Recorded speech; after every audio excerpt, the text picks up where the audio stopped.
Dealing with the oil spill on the surface is going to go on for a couple of months. After that, it'll be taken care of. I agree with you. Long-term issues of restoring the environment and the habitats and stuff will be years. It's Admiral Thad Allen this morning at the White House telling us what we already knew, that the oil mess is going to be with us for a long, long time. And Rick, that means there will be pictures of oil-soaked wildlife for months and weeks to come. Top Line starts right now.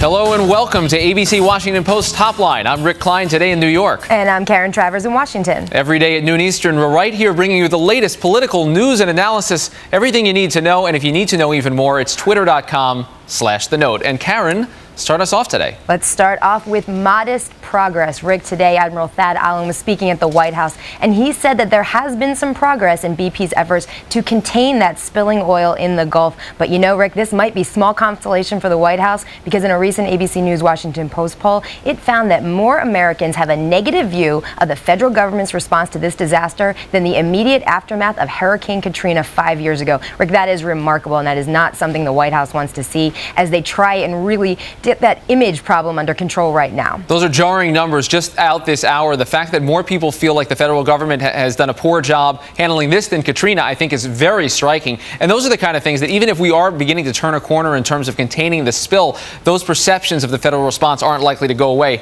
anytime soon. Next up, Tea Party test. Harry Reid is enemy number one of the Tea Party, but it may just be Tea Party energy that helps save Harry Reid's job. The issue there is that all three candidates that are vying for the Republican nomination are confirmed Tea Partiers. They want to tap into that movement. The one, though, who's surging late says that she wants to get rid of the Department of Education. She wants to end the income tax. She also says that she wants to get rid of Social Security as we know it. Those are the kind of positions that Democrats hope are out of the mainstream, and that Nevada residents end up giving Harry Reid another term against all the odds. I think that's right, Rick. I think that if you were to ask people close to Reid right now who he'd like to see win this tomorrow and take him on in the fall, I bet it would be Sharon Angle, which is going to set up quite an interesting general election there in Nevada. Now, also today, pomp and circumstance. Rick, do you remember who spoke at your high school graduation, or even what they said? I really have to say I do not. But today in Kalamazoo, Michigan, some lucky high school students are going to hear from President Obama. Kalamazoo Central High School won a national competition to have the president come out and speak there. Michigan, of course, is leading the nation in the unemployment rate, 14%. This is an opportunity for the White House to talk education and jobs, because a lot of those jobs in that region are not coming back. Rick, I think this might be the only chance this week that the White House has to actually control the message and get something out there that they want to talk about, not for some of these unforeseen incidences and everything going on down in the Gulf. That's an excellent point. A chance to break through a little bit, because you're talking education, you're doing it in a state like Michigan. And for the record, I do remember who spoke at my high school graduation, because it was me, but I don't remember anything of what I said. And finally, Dream Team. That's the question now that may face California voters. Another storyline to watch going into Tuesday is that Meg Whitman and Carly Fiorina appear likely to win the nominations for the Republican Party candidate for governor and Senate, respectively. The national media, I think, are going to like this story quite a bit. You've got this idea of these two female chief executives, very successful in the business world, giving a chance to Republicans in the nation's largest state. The question is, though, whether they want to be part of each other's teams. They both have business records they may not want to be associated with, and they're both going to spend lots of their own money. Democrats likely to focus on that. That's going to be interesting if that storyline linking the two of them together tends to drag one or the other down, and they certainly do not want that to happen. So now we'll turn to our guest. Joining me today here in Washington is Matt Kibbe of FreedomWorks. He's also the author of Give Us Liberty, a Tea Party manifesto that's coming out this fall, right? That's right. Start reserving copies now. Great. August 17th. You can buy it now on Amazon. Great. Thank you. Starting off with that, on the cover of the book, it says lower taxes plus less government equals more freedom. Just to start off with the big headlines over the last couple of weeks, this oil spill, how does that less government sentiment square with this massive government effort down there in the Gulf to contain the spill, contain the environmental damage, and what the Obama administration is trying to do? Well, I think if you look at what's happened down there, it's a sad story of government incompetence as well as negligence on the part of BP. And I think what you have to look at is when there is a national disaster like this, we do expect our government to do some things and to do them well. And the whole point of limited government is you want the government to be competent at those few things that we need it to do. And this is an example where the government was asleep at the switch, and there's a series of regulations that led to deep drilling as opposed to more economical, safer options. But wouldn't less government necessarily mean fewer regulatory agencies, fewer people responding to emergencies? Wouldn't you have to cut some of the fat in agencies like that if you're serious about really getting control of the size of government? Right. Rationalizing regulation in no way suggests that you would have inefficient regulation. In some ways, you have layers and layers of bureaucracy that makes it very unclear what the rules are, who's in charge, and how you actually look at the things that you need to be looking at. Do you see this then as an opportunity to take that message and really capitalize on it, given you heard what we were just talking about, the Washington Post ABC News poll that says Americans are really upset about this and they're really blaming the federal government more so than they did after Katrina, which seems really remarkable given the difference of the disasters. Is this something that you can say that people might latch onto with this anti-government, anti-Washington sentiment right now? How can this be a linchpin for that? Well, you can be anti-government and still hold corporations accountable for either a negligence or just an accident that's happened. We still expect BP to step in and take care of the mess that's made.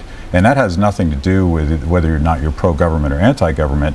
The question is, how do you best provide a regulatory environment that allows businesses to thrive without exploiting the environment, without exploiting consumers? And I think that we could make a great argument for taking a step back and cutting a lot of the waste and the duplicity and the top-down management so that we can have accountability.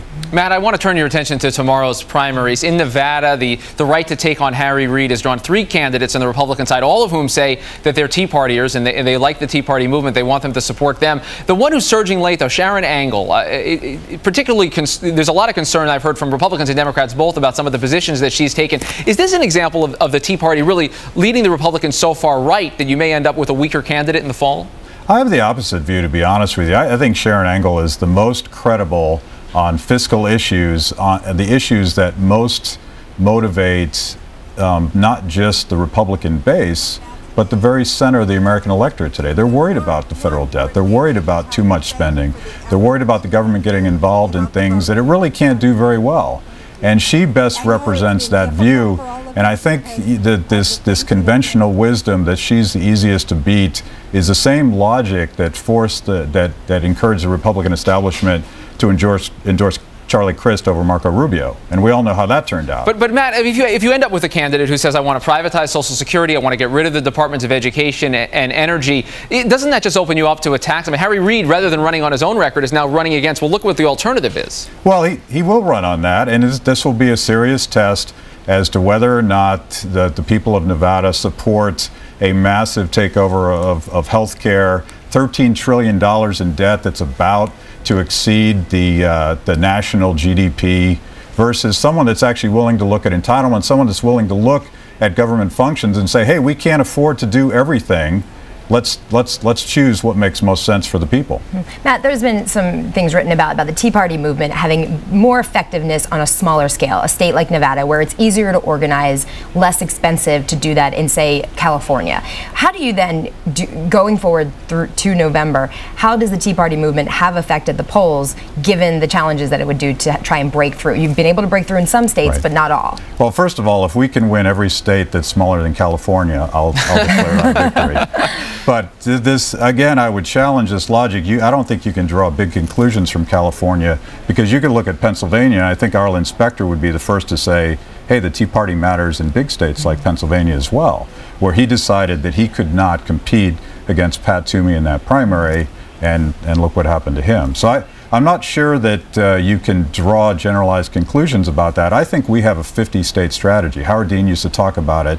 But today, the Tea Party movement can literally go into any congressional district and find an existing ground game of people that believe that the government is too big and is spending too much and are organized. They're connected on Twitter, they're connected on Facebook. And this is a GOTV effort unlike anything we've seen in the past, because you spent a lot of money building that organization. It's built. The question is, how do we mobilize? Matt Kibbe, thank you so much. I expect we'll be talking to you a lot over the next couple months, and we'll see how that Nevada race turns out tomorrow. Yes, thank you. Thank you.